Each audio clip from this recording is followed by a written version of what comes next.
See, this is the chapter Introduction to AI and Knowledge Representation. Here, AI can be divided into two types, strong AI and weak AI. Okay. Second point, knowledge representation using logic.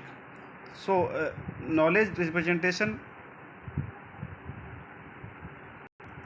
Logic के द्वारा जो होते हैं वो prepositional logic, predicate logic को first order logic भी कहते हैं, और तीसरा है फ्यूजी लॉजिक। अब यहाँ पर हम समझें एआई क्या होता है, एआई को कैसे हम रेफ़र कर सकते हैं। तो हम एआई को ऐसे रेफ़र कर सकते हैं कि हम इससे एक इंटेलिजेंट सिस्टम बनाने का प्रयास करते हैं, इंटेलिजेंट सिस्टम को डेवलप करने का प्रयास करते हैं, और वो उसके अंदर क्या क्या क्षमताएं हों, है ना, ऐसा इंटेलिजेंट सिस्टम बनाएं। तो ये है कि ह्यूमन इंटेलिजेंस जैसे काम करता है रीजनिंग, लर्निंग और डिसीजन मेकिंग को यूज़ करके, तो उसी प्रकार से चाहते हैं कि इंटेलिजेंट सिस्टम यूज़ करे, ना कि अलग अलग सिनारियों में अलग अलग कंडीशन से उसकी प्रोग्रामिंग करके। सो एआई सिस्टम ऑपरेट, है ना, based on three fundamental components, perception, reasoning and action. तो परसेप्शन, रीजनिंग, एक्शन पे, इन तीन मूलभूत कंपोनेंट्स पे ये कार्य करता है एआई। तो परसेप्शन अलाउज अलाउज करता है system to collect data from environment से डेटा को संग्रह करने की, मतलब इकट्ठा करने की या प्राप्त करने का, इसको मदद करता है परसेप्शन। और रीजनिंग से क्या होता है, रीजनिंग से डेटा का एनालिसिस होता है, उसके बाद उसकी फिर इंटरप्रिटेशन होती है, ठीक है। और एक्शन क्या करता है, एक्शन रिस्पॉन्स, अप्रोप्रिएट रिस्पॉन्स को फैसिलिटेट करता है, ठीक है। एक्शन का मतलब रिस्पॉन्स, तो लेकिन उचित रिस्पॉन्स दे, ठीक है। पहले डेटा का, सबसे पहले क्या है, एनवायरनमेंट से डेटा को कलेक्ट किया जाए परसेप्शन के द्वारा, फिर रीजनिंग से क्या है, उसका एनालिसिस किया जाए, फिर इंटरप्रिटेशन किया जाए, उसके बाद एक्शन क्या हो, एक्शन उसके जवाब में उचित रिस्पॉन्स मिले, है ना, तो वो एक्शन होता है। Okay, these components together enable machine to perform complex task autonomously, स्वतः कार्य करते रहें, कठिन से कठिन कार्य भी।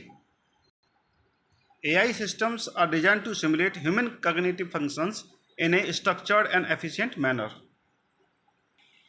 अच्छा, रीजनिंग और डिसीजन मेकिंग क्या करता है, ये अलाउ करता है AI सिस्टम को to evaluate multiple possible outcomes and select the most optimal solution based on available data. These systems can break down complex problems into manageable sub problems, facilitating efficient problem solving.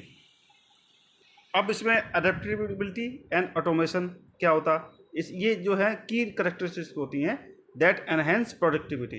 AI system can adjust to new environments and automate repetitive task को automate कर सकती हैं, ठीक है, और नए environment के अनुसार ढल सकती हैं। Additionally they handle uncertainty effectivity, making decisions even with incomplete और ambiguous information. AI system possesses perception and recognition abilities that enable them to interpret sensory inputs such as images, sounds, and patterns. Natural language understanding allows AI to interact with humans through text and speech. Systems such as chatbots and virtual assistants process language inputs and generate meaningful responses involving human-computer interaction. Strong artificial को हम broadly strong AI या weak AI में classify कर सकते हैं। Strong AI aims to replicate human intelligence completely including reasoning, understanding and self awareness, while weak AI focuses on specific tasks. Weak AI is currently the dominant form powering applications such as virtual assistants, recommendation systems, and chatbots. These systems simulate intelligence but lack true understanding or consciousness. Strong AI क्या करता है, remains theoretical as current technology does not support the development of system with full human-like cognition. However, it continues to be a significant area of research and aspiration in AI development. Strong AI को हम AGI भी कहते हैं, artificial general intelligence. ये capable होता है performing any intellectual task that a human can do. It emphasizes generalization, enabling knowledge transfer across different domains. Theoretical foundation of strong AI is based on interdisciplinary fields such as cognitive science, neuroscience, and philosophy. Despite advancements, achieving true strong AI remains a significant challenge due to limitations in current technology. Weak AI को हम narrow AI भी कहते हैं, is designed to perform a specific task efficiently without processing general intelligence. These systems operate within predefined boundaries and rely heavily on data and algorithms. Weak AI. Okay. इसको हम ऐसे भी समझ सकते हैं कि strong AI involves genuine understanding and reasoning, while weak AI simulates intelligence through algorithms and data processing. Self-awareness is a defining feature of a strong AI, but is absent in weak AI system. Knowledge representation is essential for enabling reasoning and decision making in AI system. By structuring information logically, AI can analyze situations and make informed decisions based on available data.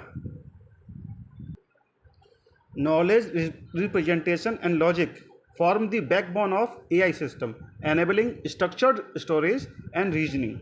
Propositional and predicate logic provide frameworks for representing knowledge, while inference rules support decision making.